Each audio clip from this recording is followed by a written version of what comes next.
You were talking about the Western world and what we rely on, wheat, right? Yeah, But for some reason, everybody all of a sudden is allergic to wheat, even though we've been eating it, at least 5,000 years for sure. glyphosate, man, it's all the chemical eating your gut apart.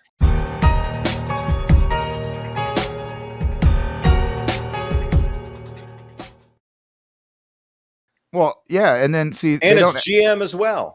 they don't tell you that. That's not what this says. It blames it on gluten, and it says that's why you're depressed. That's why you're getting ADHD and schizophrenia, and Well, yeah, if your gut's all tweaked out, lethargic. you're going to get ADHD. If your gut's tweaked, you're not doing anything because your gut biome is the most important thing for the functionality of your brain. If your stomach and your intestines are out of kilter or out of balance, your brain's following that.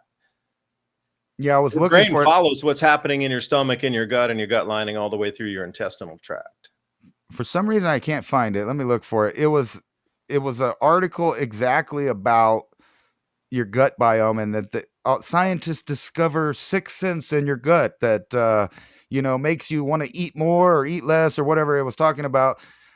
Because they're barely touching on the importance of the fact that I've read articles and papers written that say that your organs, like your stomach, your liver, all of that stuff is actually literally part of your brain. So your brain isn't just the part that's protected. That's just your cognitive functions, right? It's running, but it's intertwined with all of these other organs that are made out of the same cells, right? And it's an intertwining network that has to all work properly. So if your gut is telling you that things are bad, of course you're going to feel sad, upset, angry, agitated, irritated. You're going to have brain fog.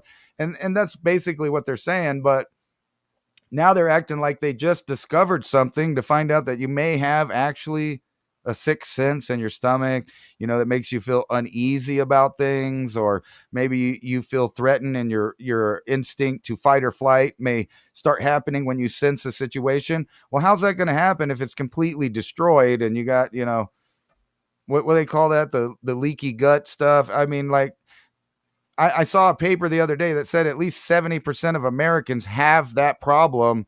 Now imagine turning off the power, less food, less beef, less nutrition, colder weather, war. It seems like those are always tied together. You can always go back, like even the volcano thing. If you think about this, yes, it reduces it reduces light from the sun, but on top of that, when it's dark and gloomy, it really does something to the human psyche.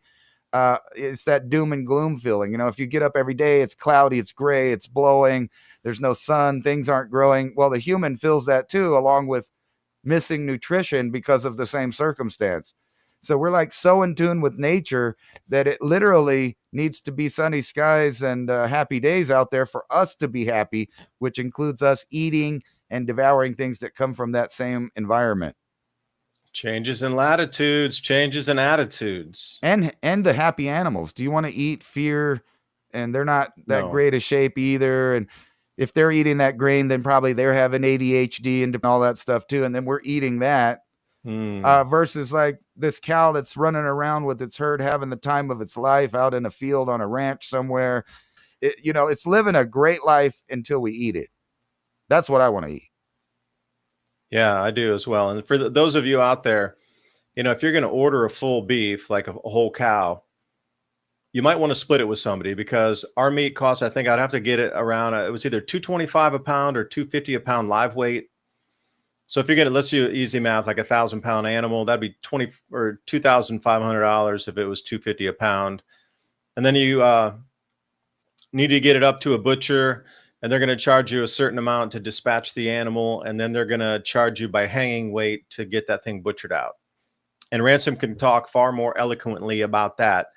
But the price for that is $1 a pound right now for the fee. So Ransom, what would you say if it's 1,000-pound animal, you're going to be hanging weight at 600 or 650, and then that's a buck a pound, and then you're going to get everything from that. And we keep the bones and everything for our dogs anyway, but you're going to get those T-bones and the filet mignons and the ribeyes and everything that you get those cuts. And you can, you got a cut sheet there for a reason. So whatever you want to cut, you want to go rib, you want to go, flanks, or you want to get what they call like Korean cut with a little short rib in them. You're talking $29 for a steak. That is insane. You can get a whole freezer full of steaks. Like, I'm kidding you not. So we need 2 freezers for a full beef, you know? And we even give some to friends and family and stuff. It's too much. But that prices comes down to, you know, a few dollars per pound when you do it get the whole entire animal. So what do you think when you're going 1,000-pound animal, you're gonna hang out 650 or something around there? Sign up for our show notes. With Civilization Cycle podcast, you can learn what to expect as society resets. Agriculture, economy, tech, and history all have mappable cycles, and these cycles affect every aspect of our lives. We can navigate the chaos and thrive together with up-to-date news and information. Also, if you like the content we have here on Civilization Cycle, think about fueling the discussions and the show by buying us a coffee at buymeacoffee.com/Civilization Cycle. And thank you for all the support. I was thinking you would get 800 pounds plus of food product. I mean, you're counting everything, the head meat, everything that makes food. You would want to save that and make that into a product if you're buying the whole animal. If you're just cutting to just the beef parts, yeah, you would reduce the weight of stuff you're getting, of course. But that's just eating all the good parts, and you know you could resell or let them have it or whatever. But you said you had dogs. We take everything. We take whole bones. We take it all because, you know, we got a. You know, you would be smart 60-pound dogs. If you had the machinery. You should tell the guy, the butcher, if he has the machinery, that he could saw those big bones and scoop out that marrow and then throw it into what you're making your hamburger meat and out of the trimmings and stuff, and it would multiply the nutrition of that hamburger a lot. I mean, just think about it. Well, we do that anyway. We try to boil that down where they cut those bones directly in half, not the long way, vertical way, but get them in there and get that marrow out, and it really sets up a soup base. And I'm telling you, and then after it's cooked off and we extract that marrow, dogs get the rest to chew on, and they'll nibble on a bone, you know, like there's all kind of scapula bones and things. And the dogs will nibble on that for like a week. You know, those are some big bones, but right. You got to start thinking, you know, old school style where you like you don't want to throw anything away. But at the facility they're doing, when they cut the head, they don't let you have the head or the hooves. Otherwise, you know, anything's game. But we try not to keep the stomach. We tried to clean out stomach and do some tripe and stuff, but it was just too gritty from all the, you know, micro sand and stuff that they eat. So we don't do stomach anymore. The only thing we keep is like the heart, the liver, the lungs. We get those for the dogs, stuff like that.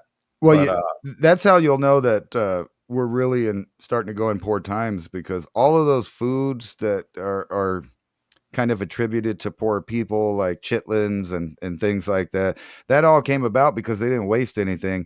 And matter of fact, I did a video one time where I took my family up on the side of the mountain, and this is a survival technique that man has been using for hundreds of thousands of years, if not millions of years, even the animal. Is that if you find a skeleton that's already been eaten, you know, all the meat's gone, everything, you can still break open the bigger bones and get out that marrow. And I was showing them that, you know, it's there.